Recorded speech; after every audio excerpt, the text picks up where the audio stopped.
సమాజంలో రాజకీయాల్లో విలువలు నైతిక ప్రమాణాలు పడిపోతున్నాయని మాజీ ఉపరాష్ట్రపతి వెంకయ్యనాయుడు ఆవేదన వ్యక్తం చేశారు. విశాఖలోని వెంకయ్యనాయుడు జీవన ప్రస్థానంపై రచించిన పుస్తక పరిచయం కార్యక్రమంలో ఆయన పాల్గొన్నారు. రాజకీయ నేతలు సిద్ధాంతపరమైన రాజకీయాలు చేయాలని సూచించారు. పార్టీలు మారాల్సి వస్తే ఆ పార్టీ వల్ల దక్కిన పదవులకు రాజీనామా చేసిన తర్వాతే పార్టీ మారాలి అన్నారు. రాజ్యాంగంలోని 10వ షెడ్యూల్లో నిబంధన సడలించాలి అన్నారు. ఈ విషయంపై దేశమంతా చర్చ జరగాల్సిన అవసరం ఉందన్నారు. రాజకీయ నేతలు హుందాగా వ్యవహరిస్తూ సంస్కారవంతమైన భాష ఉపయోగించాలని కోరారు వెంకయ్యనాయుడు. యువత రాజకీయాల్లోకి రావాలని పిలుపునిచ్చారు. క్రమశిక్షణ, సమయపాలన అలవర్చుకుంటూ రేపటి భావి భారతానికి వారికి తన అనుభవాన్ని తెలియచెప్పాలని కోరారు. యువతలో స్ఫూర్తి నింపాలి అనే నేను ఇప్పటికీ దేశమంతా తిరుగుతున్నారని చెప్పుకొచ్చారు వెంకయ్యనాయుడు. ఈ కార్యక్రమానికి AP assembly speaker Ayyanna Patrudu, హోంమంత్రి అనిత సహా పలువురు ప్రముఖులు హాజరయ్యారు.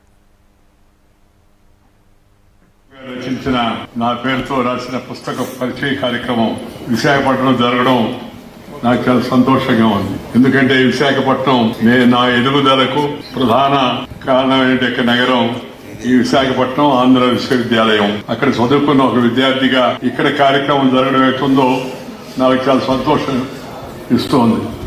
నేను ఎదురు వాడినైనా కాస్త తగినంత సమయం విశాఖపట్నం చదువుకునే దానికోసం నేను ఒక 3 ఏళ్లు విద్యార్థి నాయకుడిగా విద్యార్థి సంఘ అంటే విద్యార్థి పరిషత్ కార్యకలాపాల కోసం 1 సంవత్సరం, తర్వాత ఇందిరాగాంధీ పుణ్యమాని ఎమర్జెన్సీలో 17.5 రోజులు విశాఖపట్నం జైల్లో ఉండేందుకు అవకాశం లభించింది.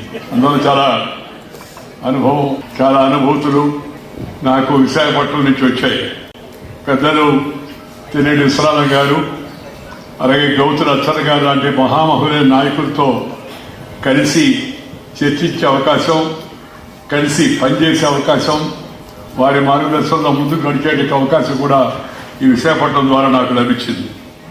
నేను ఇక్కడ విద్యార్థి నాయకుడికి ఎదగడమే కాకుండా రాజకీయ పార్టీ కార్యకర్తగా కూడా దక్షిణ భారతదేశంలో మొట్టమొదటి మేయర్ పదవి విశాఖపట్నం నుంచి ఎన్ఎస్ఆర్ రెడ్డి గారు ఆ రోజుల్లో విశాఖపట్నం ఎన్నికయ్యారు.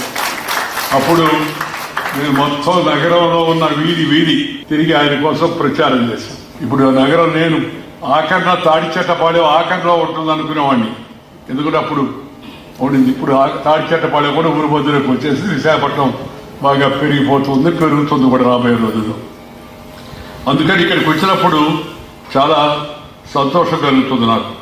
ఇందాక చెప్తూ ఉన్నారు, మీకు అన్నిటికన్నా బాగా సంతోషంగా ఉన్నది ఉపరాష్ట్రపతి గారి. వాస్తవం కాదు, నేను అన్నిటికన్నా సంతోషంగా ఉన్నది అన్ని పదవుల్లో సంతోషంగా ఉన్నాను. స్కూల్ ఎస్పీఎల్, కాలేజీలో వైస్ ప్రెసిడెంట్ ఇందాక చూపించారు కదా, వాటి అన్నింటిలో కూడా సంతోషంగా ఉన్నా. వాటి అన్నింటినీ న్యాయం చేశారని చెప్పి నేను